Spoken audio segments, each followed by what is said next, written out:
Hai Smart Viewers, nah akhirnya balik lagi nih bareng Miss Kepo di Worthy, Obvious and Wonder. Nah, setelah tadi kita sudah mengetahui tokoh-tokoh dunia yang mencapai kesuksesannya di usia muda, kali ini Miss Kepo mau tanya lagi nih ke Wow. Sebenarnya apa aja sih tanda-tanda kalau kita sedang menghadapi masa quarter life crisis tersebut? Smart Viewers pastinya juga ingin tahu kan? Ada yang bilang kalau orang-orang yang berusia 20-25 tahun adalah para remaja namun dengan tagihan dan tanggungan biaya. Padahal jiwa masih terasa muda tetapi tanggung jawab yang dimiliki seperti sudah orang tua. Seperti namanya, quarter life crisis banyak dialami pada dewasa muda. Pada masa ini seseorang sudah selesai dengan masa remajanya dan akan menuju dewasa. Rasanya seperti masih dalam keadaan yang belum siap, namun telah dihadapkan dengan banyak tuntutan. Akibatnya muncul kecemasan terhadap hidup dan masa depan. Nah, supaya Smart Viewers dan Miss Kepo paham, langsung aja kita bahas 6 realita yang menandakan seseorang dalam masa quarter life crisis. Selengkapnya di Myths or Reality.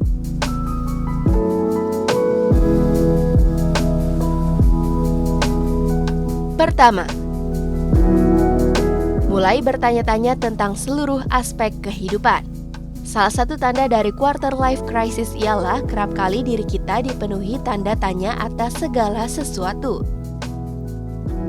Kita sibuk mempertanyakan seluruh aspek kehidupan sehingga seringkali lupa untuk hidup di hari ini. Bahasa lainnya adalah overthinking. Di masa ini, berpikir sudah menjadi kebiasaan yang akhirnya berakhir kepada cemas, sedih, stres, bahkan bisa saja depresi. Di masa ini, jangan sungkan-sungkan untuk bercerita kepada orang terdekat yang dipercaya ya Smart Viewers. Hal ini berguna untuk sekedar mengingatkan dan segala pertanyaan tentang hidup ini.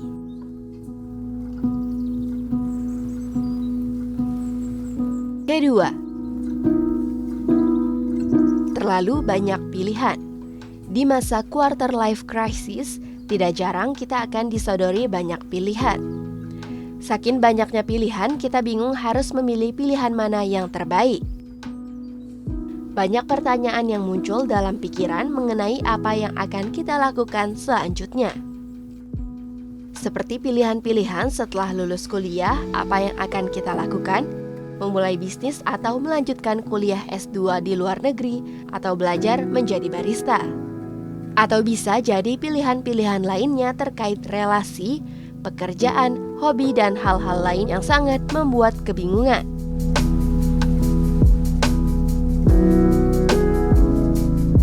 Ketiga, merasa tahun terbaik sudah lewat. Saking galaunya, bisa jadi di masa ini kita berpikir bahwa masa-masa terbaik dalam hidup telah lewat. Kita bisa saja berpikir bahwa masa-masa terbaik yaitu SMA dan kita merasa ingin kembali ke masa itu.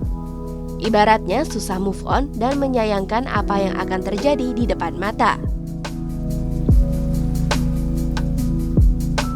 Keempat, terjebak pekerjaan. Ketika seseorang merasa terjebak dengan pekerjaan yang sedang ia geluti, biasanya dirinya akan merasa bahwa pekerjaan tersebut tidak sesuai dengan passion yang ia miliki. Dan hal itu juga akan menghambat dirinya dalam melakukan hobi yang ia sukai.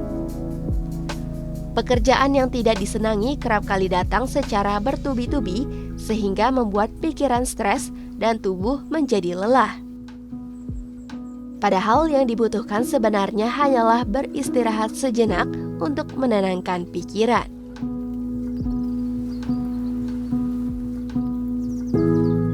Kelima, tidak merasa bahagia. Salah satu tanda lainnya seseorang sedang mengalami quarter life crisis adalah merasa sulit bahagia. Padahal sebenarnya sudah banyak hal yang ia lakukan dan telah ia capai. Secara finansial pun juga sudah mencukupi, namun tetap saja merasa bahwa dirinya tidak bahagia.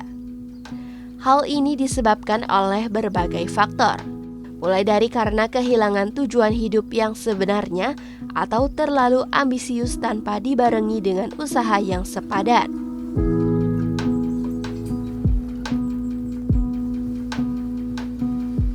Keenam, membandingkan diri dengan orang lain. Saat sudah menginjak usia 20 tahunan, tentunya seseorang sudah menyaksikan banyak keberhasilan yang diraih oleh orang lain di sekitarnya. Baik itu secara finansial, karir, hingga asmara. Hal ini kemudian membuat kita membanding-bandingkannya dengan kehidupan kita yang kita anggap tidak ada kemajuan. Hal ini dipicu oleh perasaan iri dan rendah diri. Membandingkan diri dengan orang lain hanya akan membuat kita fokus pada pencapaian yang belum terwujud saja, yang sebenarnya sudah kita capai. Nah, itulah 6 realita yang menandakan bahwa seseorang sedang menghadapi fase quarter life crisis. Di sisi lain, menghadapi quarter life crisis memanglah sesuatu hal yang wajar. Namun bukan berarti semua hal itu dibiarkan begitu saja, apalagi hingga berlarut-larut, dan justru akan berdampak negatif bagi kehidupan kita. Wah, terima kasih ya Wow. Sekarang Miss Kepo dan Smart Viewers udah tahu nih apa aja tanda-tanda bahwa kita sedang dalam quarter life crisis. Tapi kalau kita sudah merasakan tanda-tanda itu dan sudah menyadari bahwa kita sedang dalam fase tersebut, lantas selanjutnya apa sih yang harus kita lakukan? Yap, pertanyaan yang bagus sekali Miss Kepo. Jangan khawatir karena Wow sudah menyiapkan beberapa tips yang bisa Miss Kepo dan Smart Viewers lakukan ketika sedang menghadapi quarter life crisis. Tapi akan Wow bagikan setelah yang satu ini ya. Jadi jangan kemana-mana, tetap di Worthy of Use and Wonder only on www.binus.tv.